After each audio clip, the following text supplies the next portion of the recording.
চোখটা দিয়া রাখেন, চোখটা সরাই দিছে। এই 4 গুণ খাজা কুতুবউদ্দিন বলেন যার ভিতরে পাইবা তারে দিয়ে আমার জানাজা পড়াইবা।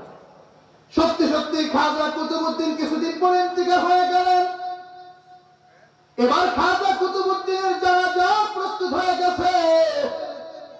তার সন্তানরা সব মানুষদেরকে নিয়ে দিল্লির বড় একটা জানাজা, সব মানুষদেরকে নিয়ে তার সন্তানরা দাঁড়ায় গেছেন। সন্তানরা বলতেছে,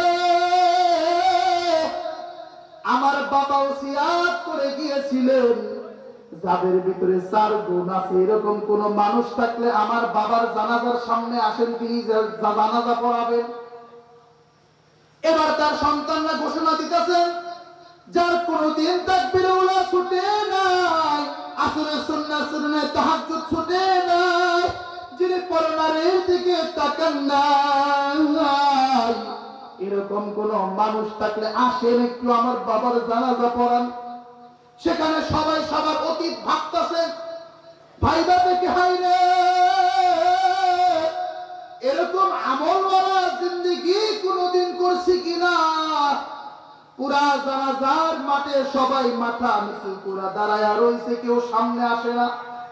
এবার সন্তানরা বলে, যদি সত্যি সত্যি কেউ যদি না পাওয়া যায় তাহলে তো আমার বাবার জানাজা বিনা জানাজায় দাফন করে দিতে হবে।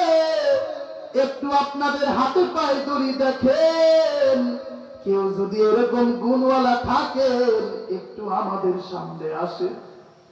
এ দুনিয়ার ইমানদার মুমিন মুসলমান ও আমার কলিজার টুকরো যুবক ও আমার বৃদ্ধ বাবাজিরা, একটু ভালো করে শোনো। এই ঘোষণা যখন দিছে কোন আলেম সামনে আসে না, আলেম সামনে আসে। তদানীন্তন সময়ের দিল্লির সম্রাট, তদানীন্তন সময়ের দিল্লির বাদশাহ সুলতান শামসুদ্দিন আল-তামাশ রহমাতুল্লাহি আলাইহি জানাজার খাটিয়ার সামনে আসছে। মুসলমানের আওয়াজে বলেন আল্লাহু আকবার। সুলতান শামসুদ্দিন তিনি পিছন থেকে হাত উঠাইছে, চোখের পানি ছেড়ে দিয়ে বলে, আমি আসি রে। সবাই অবাক দৃষ্টিতে তাকায়া রইছে, হায়রে এটা কি কয়, এটা কি কয়। জীবনে তো সুলতানরা এত আমলদার ভাবি না, অথচ তিনি কত বড় আমলদার মানুষ। এবার সুলতান শামসুদ্দিন আল-তামাশ সবাইরে সরায়া সরায়া সামনে আসছে। জানাজার খাটিয়ার সামনে আইসা জানাজার মুখ থেকে কাপড়টা সরায়া বলতেছে, ও খাজা কুতুবউদ্দিন, আমার জীবনে আমলটা কেউ জানতো না, তুমি তো নিজে মইরা গেলা, সাথে সাথে আমার আমলটা পুরা দুনিয়াবাসীর সামনে জানায়া দিয়ে গেল। সুলতান শামসুদ্দিন তোমার চোখের পানি ছেড়ে দিয়ে কান্দে। এ দুনিয়ার ইমানদার মুমিন মুসলমান একটু তাকায় দেখেন, সুলতান শামসুদ্দিন আল-তামাশ কোন আলেম না, তিনি একজন দিল্লির সম্রাট। এবার তিনি সবার সামনে গেছেন, জানাজা পড়াইছেন।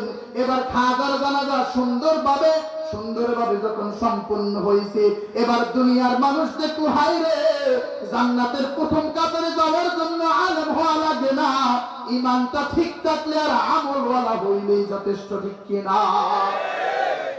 এই যে আমরা তো সুন্দর ওয়াজ করতেছি, সারা দেশে দেশে যাইয়া যে ওয়াজ করি, আমাদের বক্তাদের জিহ্বাটা কিয়ামতের আগে সবার আগে আল্লাহ কাটবেন। আল্লাহ বলেন, ইয়া আইয়ুহাল্লাযীনা আমানু লিমা তাকুলুনা মা লা তাফআলুন।